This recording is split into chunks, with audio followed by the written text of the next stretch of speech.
Hello, listeners. This is Janine and Kristen from Henrico Casa. You are listening to our podcast, Vigilant Voices. Living life every day. Hello, listeners. We're happy to have you with us for another episode of Henrico Casa's Vigilant Voices podcast. Yes, this is almost like a part 2 to our last episode because we wanted to continue our conversation on book recommendations. Last time we focused on nonfiction, and today we'll recommend a few fiction titles. Love that. Because, even when reading something that's totally fiction, we can glean ideas that apply to our desire to help vulnerable children. Sure. Any and all resources are useful to us in our attempts to know about the challenges facing children and families in order to ensure that no child continues to face abuse, neglect, or trauma. Definitely. Nonfiction stories can be really heavy because they're true and you know that they happen and you feel that weight. So sometimes I find I'm better able to digest an issue or a concept when it's explored through a fictional story. Yeah, like maybe not feeling quite as wound up. Right. Yeah, because I do get wound up. Okay. So here's a CASA case that did make me feel really wound up, speaking of. This is the story of Sweet Baby Rose. Her CASA volunteer was assigned to her when she was just an infant. Really, sometimes I hate saying these things. I mean, she was suffering from broken bones and a bruised eye socket at the hands of her father. And so her biological father was temporarily in jail, but the court, social services, and CASA staff were still concerned about the relationship between Baby Rose's mother and her father for when he got out of jail. Like many victims of domestic or intimate partner violence, initially, Baby Rose's birth mom kind of minimized the father's abusive actions and intended to reunite with him when he was released. And so due to the severe domestic violence and concerns regarding the baby's future safety, Rose was removed from her home. Right. Yeah, the stories of domestic violence, they're tough. They can be really difficult to hear. And it's a cycle. And the helplessness that victims feel and that feeling of being stuck in this dangerous relationship really can bring out a lot of emotions.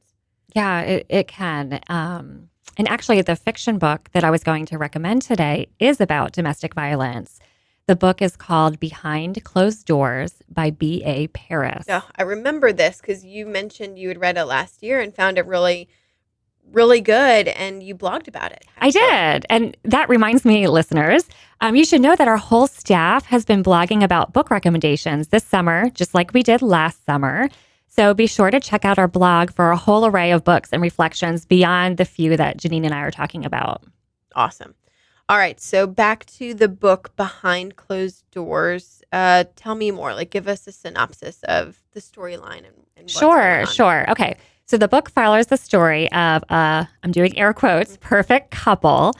Everyone adores this couple, and looking from the outside, they have it all. Their marriage is ideal, and they are inseparable. It's kind of an interesting word, inseparable. You picked up on that. Yeah, I guess on one hand, that could be romantic, but on the other hand, I don't know, that kind of raises a red flag. Right? Someone actually once pointed out to me, it was my friend's dad, that when we see love stories, real or made up. Are you talking about Hallmark Channel? Yes. The most romantic gestures could also be interpreted as indicators of really unhealthy relationships, when you break it down and think about it.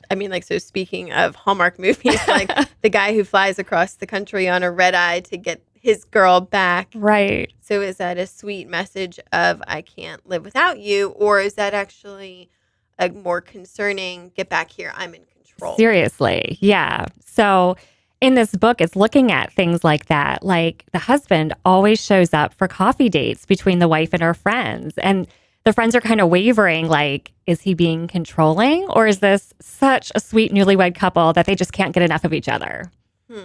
Interesting. All right. So now I'm intrigued. Yeah. How does a reminder, it's fiction. I can see that you're already worked up about this couple. So this was actually really difficult for me to read. I would read a few pages and be so into it and so upset by it that then I'd take a break and walk around the room before I picked it up again. But it progresses, and the wife is a victim of physical and emotional abuse. abuse that is extreme and was completely hidden from the outside world. And that really is what's so terrifying, but also dangerous about Mhm. domestic violence is that it can go on sometimes without anyone ever knowing. Right. And in this book, the husband's like premeditated deceit and manipulation and violence were beyond anything I could imagine in real life. Very.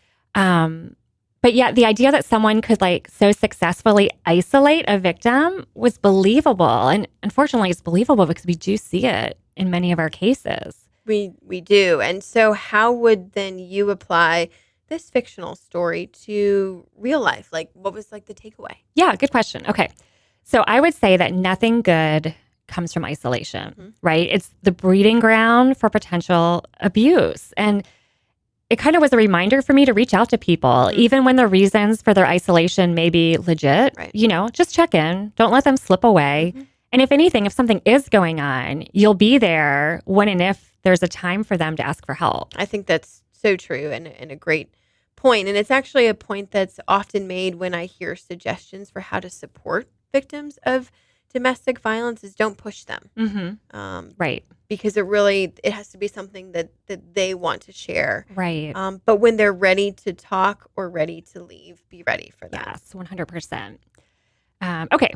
So off the depressing topic of domestic Yes, a violence, difficult one. Janine, what fiction book were you going to recommend to us?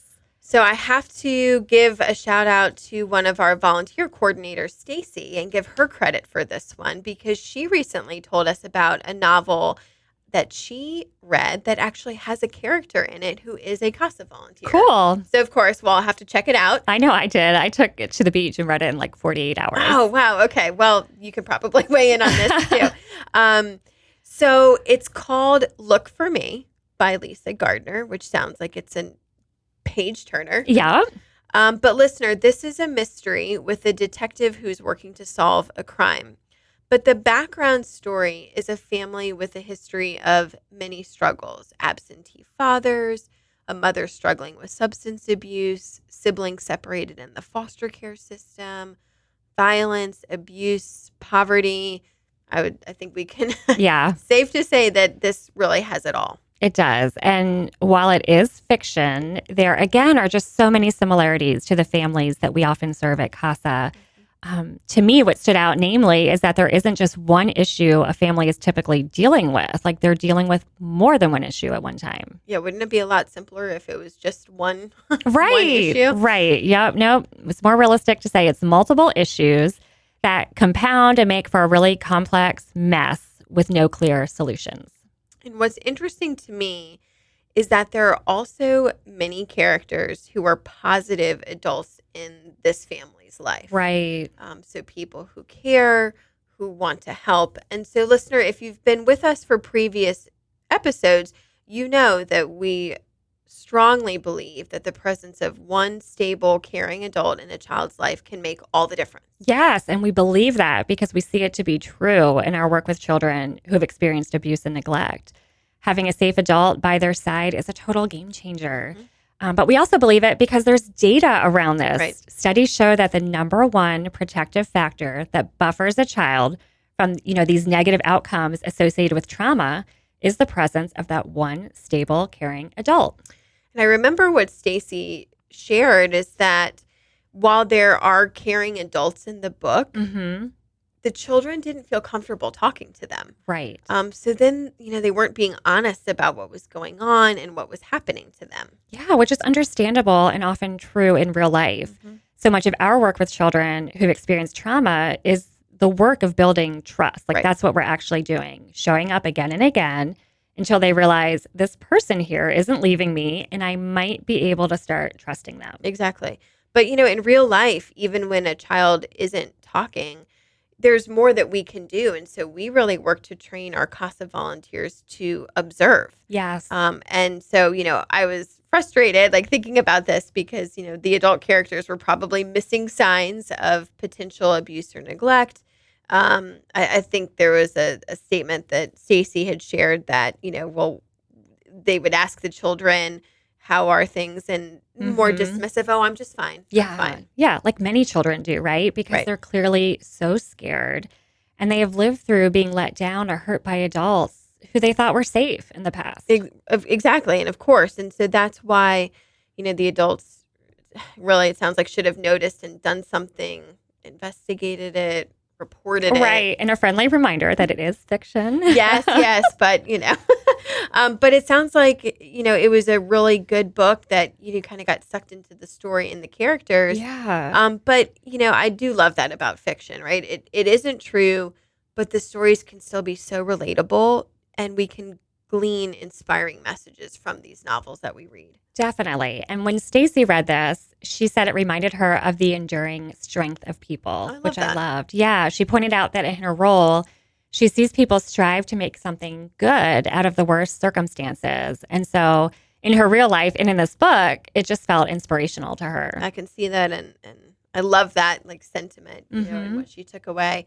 So, even when we have difficult journeys, it can certainly turn into a testament, of our strength. Yeah, or a testament to someone's love for their family, which was true in this book. Again, not true because it's fiction. Right. And so many times true in the happy endings we're fortunate enough to see in our work. Right. So speaking of strength and family and maybe a happy ending, let's go back to that real life Casa story about Baby Rose that you shared. Yes, because Baby Rose did have a happy ending. Yay. Yay. Her mom decided that she was going to get that sweet baby back. And so she made regular daily contact with the foster family. And she utilized all of the services and counseling that was recommended to her. She wanted to be a better parent for that little girl. And over time, she began to really realize and understand the risks of staying in an intimate relationship with the child's father. She realized that it was her responsibility, no one else's, to keep her daughter safe from harm. And so she ended that relationship, and she developed a really well thought out plan with her casa that allowed for, future contact between Baby Rose and her father in a really safe way. And in the end, Baby Rose was returned to her mom, and the entire professional team was in agreement that Baby Rose would be safe and secure moving forward. I love that, because it certainly doesn't always happen for all of the court professionals, right? Universally across the board, to agree that a parent is ready for his or her child to return home. And so I love that in this case, the mom was praised by everyone involved for her hard work and dedication to her child. Yeah, oh, definitely. So after talking about these books and this case, I feel like our call to action this week should be kind of simple. Just maybe show your family some love. Yeah. And, let's point out whether it be the family who raised you, the family that you've created and you're raising, or maybe the family that you've built through friendships. Absolutely, right? Friends or family. So there are all kinds of families. So just do something to prioritize them this week and show them how much you love them. Yeah, life is better when we're all running around with our love tanks full. Thank you for listening to Vigilant Voices, Henrico Casa's new podcast. We have a vision for all children to live in safe, healthy homes. You can help us make that happen. Tell a friend about our podcast and find us on social media. I believe in the better days.